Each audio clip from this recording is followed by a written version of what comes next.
감사의 시간입니다. 우리 아침 예배로 하나님 앞에 함께 나가겠습니다. 오늘은 마태복음 18장 1절에서 9절까지의 말씀을 우리 함께 읽으시고 하나님 말씀을 함께 나누겠습니다. 제18장. 그때 제자들이 예수께 나와 이르되 천국에서는 누가 크니이까? 예수께서 한 어린아이를 불러 그들 가운데 세우시고 진실로 너희에게 이르노니 너희가 돌이켜 어린아이들과 같이 되지 아니하면 결단코 천국에 들어가지 못하리라.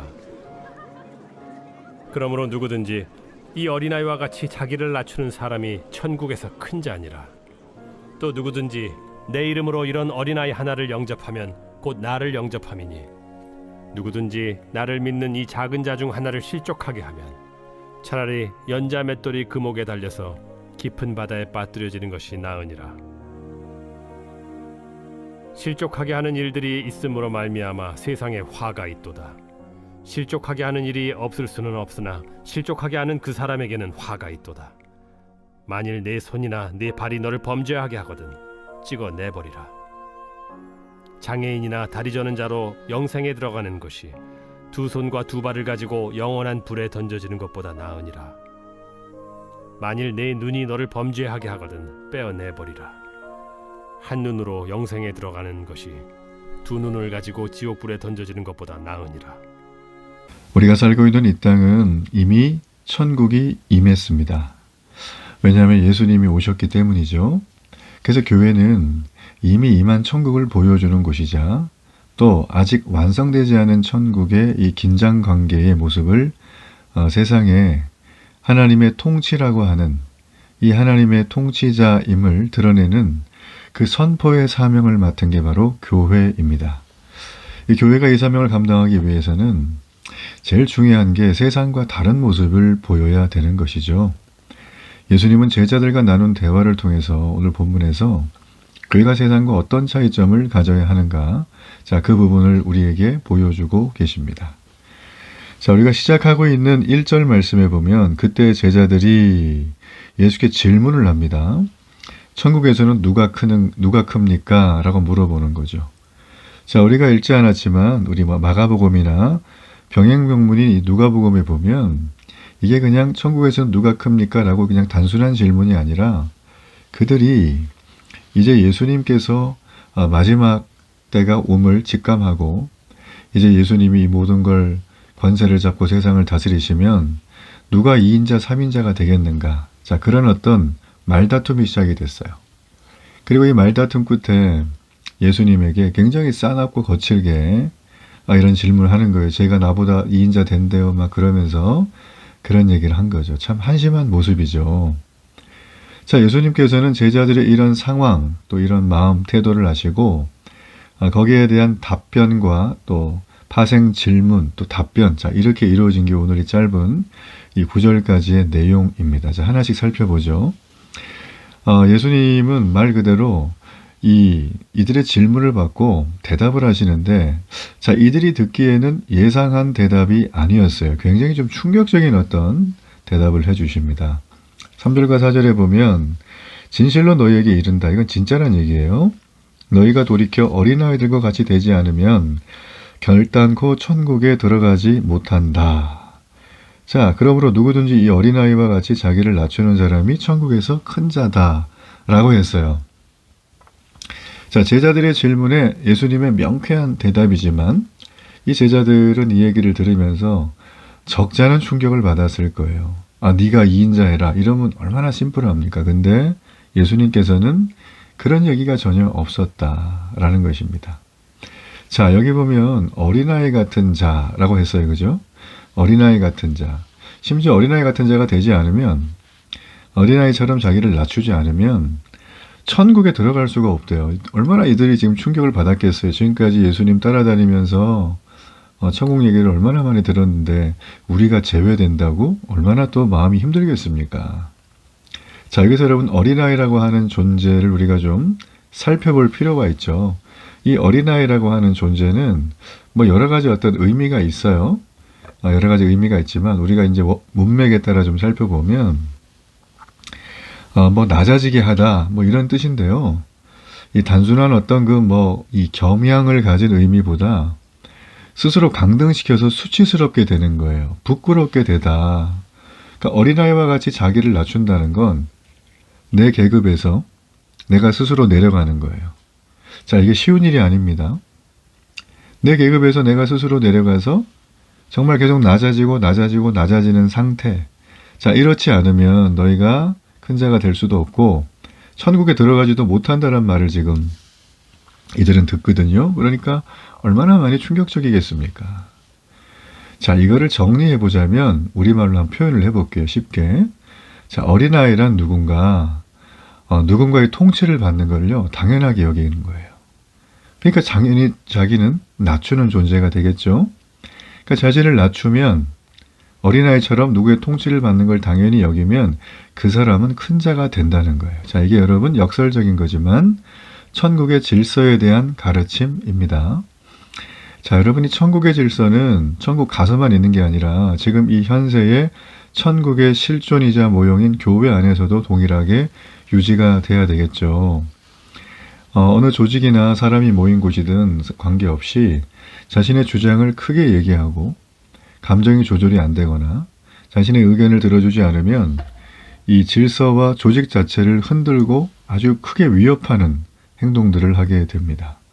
여러분, 그래서 교회는 헌법이라는 게 있어요. 교회 헌법은 우리 개신교, 개혁신앙을 고백하는 기독교를 말하는 게 개신교죠. 우리 모든 개신교회는 헌법이 다 있어요. 교단마다. 이게 없으면 그건 가짜예요.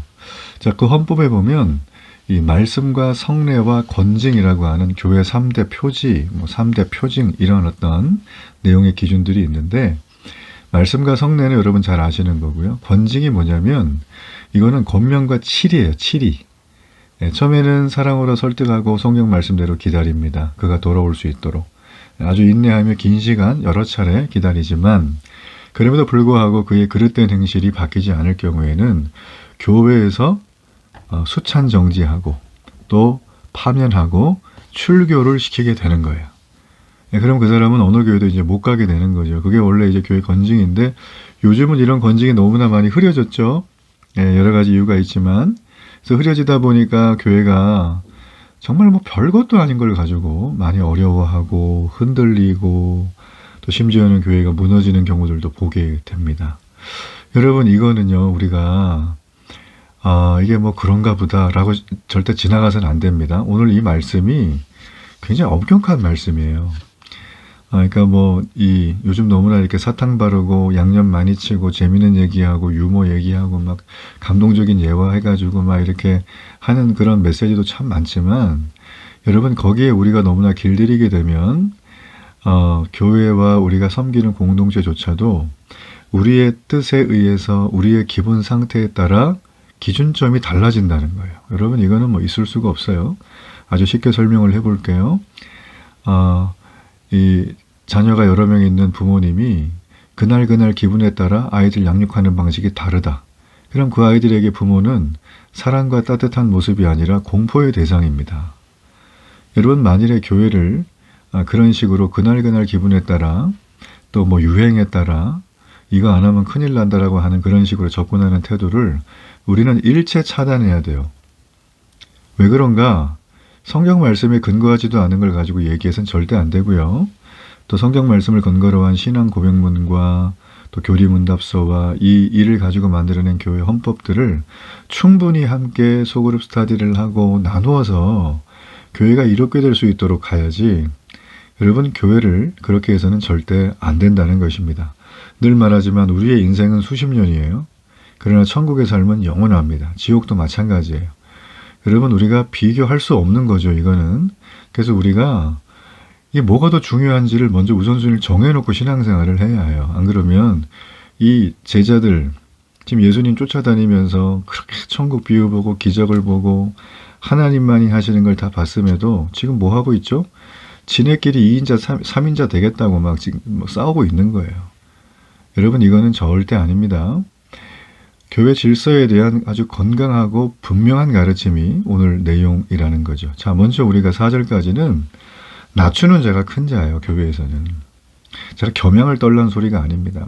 어떤 걸 이루기 위해서 막 겸손한 척하고 막 잘 보이고, 이건 가식이에요.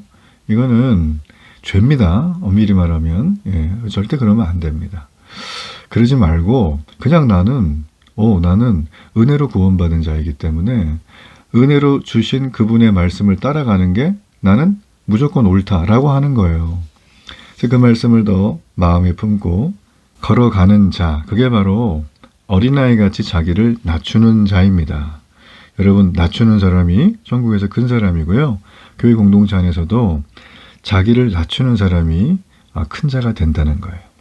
자, 그러면 이제 우리가 이 큰 자가 된다는 게 도대체 뭔가, 낮추는 게 뭔가를 좀 더 이제 봐야 되겠죠. 자, 5, 6절에 보면은 작은 자가 어떤 흐름이 있는지가 나옵니다. 자, 작은 자를 영접하는 것은 천국의 왕, 곧 예수님을 영접하는 것이라고 5절에 가르칩니다. 뭐 우리가 잘 알다시피 옛날에는 이 파송한 사신이나 관리를 영접하는 건 그를 파송한 왕을 영접하는 것과 같았죠.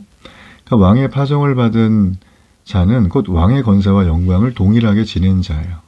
그런데 예수님은 어린아이를 영접하는 것이 예수님을 영접하는 것과 같다고 하시면서 어린아이가 왕의 권세와 영광을 가진 자라고 선언해 주신 것입니다. 자, 이게 무슨 얘기일까요? 이게 무슨 얘기일까요?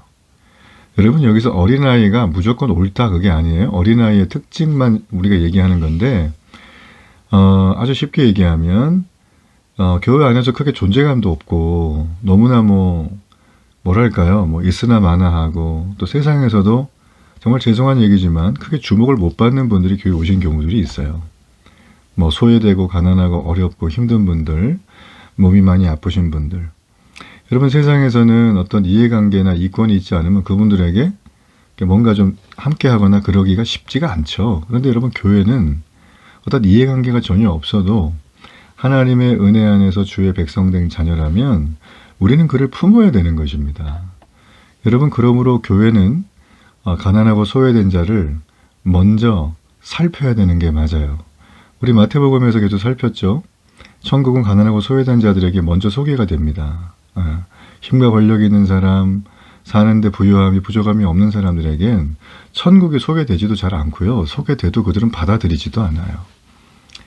여러분, 이 부분에 있어서 오늘 이 본문은 우리에게 이 어린아이에 대한 강조, 나이가 어린 게 말하는 게 아니라 지극히 세상에서도 교회에서도 작게 보이는 사람입니다. 어떤 방법이든 간에 그 사람에게. 근데 이제 이런 왕의 권세와 영광을 가진 자가 이런 작은 어린아이라고 했는데, 자, 이를 제대로 영접하지 못하면, 제대로 함께 관계를 형성하지 못하면 아주 무서운 저주가 있어요. 연자 맷돌을 목에 달고 깊은 바다에 던지래요. 이건 징벌이죠. 이게 로마 시대 처형법인데, 자, 이렇게 하면은 시신이 수습이 안 되죠. 이 잔인한 형벌이에요. 그러니까 작은 자 중에 하나를 만약에 우리가 실족하게 하면 이거는 정말 중죄라는 거예요. 중죄. 자, 여러분, 그러므로 정리를 하자면 낮추는 자가 큰 자인데 이 낮추는 자는 어떻게 합니까? 어린아이 같은 그를 영접하는 자예요. 예수님의 왕의 권세와 영광을 가진 자라고 영접하는 자예요. 그건 우리 교회 안에 공동체 안에 세상 모든 사람을 그렇게 하는 게 아니에요. 예수님 안에 들어온 믿음의 공동체 안의 지체 중에 작은 자들이 있어요. 크게 말하지 않아도 다 아시죠? 그죠? 네, 그런 분들을 예수님을 대하듯 섬기는 자가 큰 자로 인정받는 나라가 천국이에요.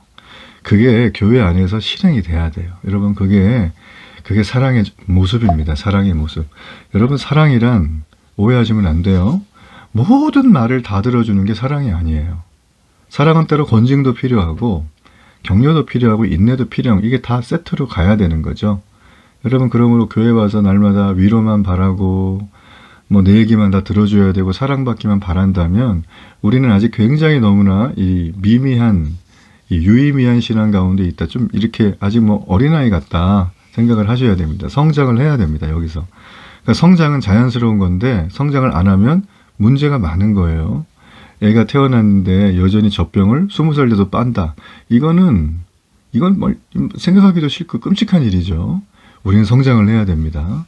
자, 그 성장을 하기 위해서 우리는 어떤 일을 해야 됩니까? 교회가 분명한 질서 위에서 작은 자를 예수 그리스도의 대사로 여기고 그를 예수님 대하듯 섬기는 그런 문화와 정서가 영적으로 깃든 교회. 저는 그런 공동체가 되기를 정말 축복합니다. 자, 마지막으로 보면 자, 그렇다면 이제 예수님께서는 7절에 보니까 약한 자를 실족하게 하는 교만한 자에게 화가 있다고 경고를 하셨어요. 화가 있는데 이게 참 무서운 얘기예요. 그래서 8절에 보면 내 손이 내 발이 너를 범죄하면 찍어버리라. 뭐 장애인이나 다리 저는 자로 영생에 들어가는 것이 두 손과 두 발을 멀쩡히 들고 영원한 불에 던지는 것보다 낫다. 9절도 보면 이제 눈을 범죄하게 하거든 빼어버리라라는 거예요. 똑같은 얘기죠. 지옥불 가는 것보다 눈을 빼가지고 범죄하게 한 눈을 빼서 영생에 들어가는 게 낫다라는 거예요. 참 무서운 얘기입니다. 예. 자, 이게 무슨 얘기인가 하면 자, 천국의 질서, 교회의 질서와 반대되는 태도가 있어요. 그게 뭐냐면 겸손하지 않은 태도가 아니라 교만이라는 말을 써요. 교만은 성경에서 패망의 선봉이요 넘어짐의 앞장이라 그랬어요. 여러분 교만이 뭘까요? 교만이 겸손의 반대거든요. 낮아짐의 반대인데 교만이라는 건 뭐냐면 하나님을 하나님 자리에 인정하지 않는 거예요. 내가 할 수 있다는 게 이 교만이에요. 여러분 이런 기준으로 본다면 교회 안에 교만이라는 마음을 표현은 안 하고 행동은 안 했지만 마음으로 교만한 사람들 굉장히 많을 겁니다. 저를 포함해서 싹 다 걸리는 거예요. 여러분 그러므로 이런 교만에 대해서 성경은 여러 가지로 굉장히 말을 많이 하는데 오늘은 좀 직설적이고 강하죠. 예, 이걸 찍어내버리래요. 뽑아버리래요. 안 그러면 지옥불에 떨어진다는 거예요. 참 놀랍습니다. 경고가. 여러분 그러므로 우리가 다른 사람보다 자신을 높이고 다른 사람을 자신 뜻대로 움직이고 싶어하는 그런 사람들이 어느 조직에나 다 있다고 아까 말씀드렸잖아요. 근데 이런 분들이 실제로 권세를 잡기도 하죠. 그리고 뭔가 이렇게 결정을 하기도 하죠. 그럴 때 정말 그 조직은 산으로 가죠. 와배가 되거나. 여러분 우리가 이럴 때 명심해야 되는 게 있습니다.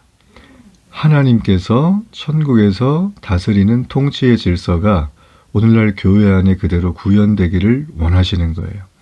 예수님은 그게 구현될 수 있도록 모든 걸 얘기하시고 알려주시는데 이게 되지 않을 경우에 경고하고 계시는 거예요. 예, 이걸 명심하라는 거죠. 절대로 교만한 자들을 부러워하거나 따르는 일이 있어서는 안 된다라는 것입니다.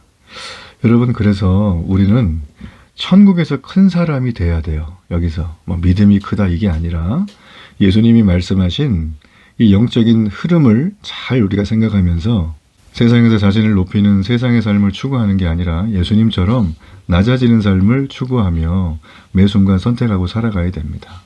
여러분 우리는 그리스도 안에서 구원을 입었잖아요. 이거 하나면 다 되지 않습니까? 뭘 더 바라겠습니까? 내 지금 모든 형편과 어려움 때문에 예수님이 주시는 은혜가 가리워질 수는 있지만 사라지진 않습니다. 오늘도 진정한 천국의 백성으로 낮아짐과 섬김의 천국을 실천하는 복된 하루가 되기를 축복합니다. 우리 결단의 기도를 드립니다. 살아계신 아버지, 오늘도 주님 감사합니다. 천국의 큰 사람, 하나님 그런 거룩한 사람 되기를 원합니다. 내 주변에 낮은 자와 연약한 자, 어린아이 같은 자를 외면하지 않고 홀대하지 않고 사랑과 섬김으로 대하도록 붙들어 주옵소서. 예수님 이름으로 기도합니다. 아멘.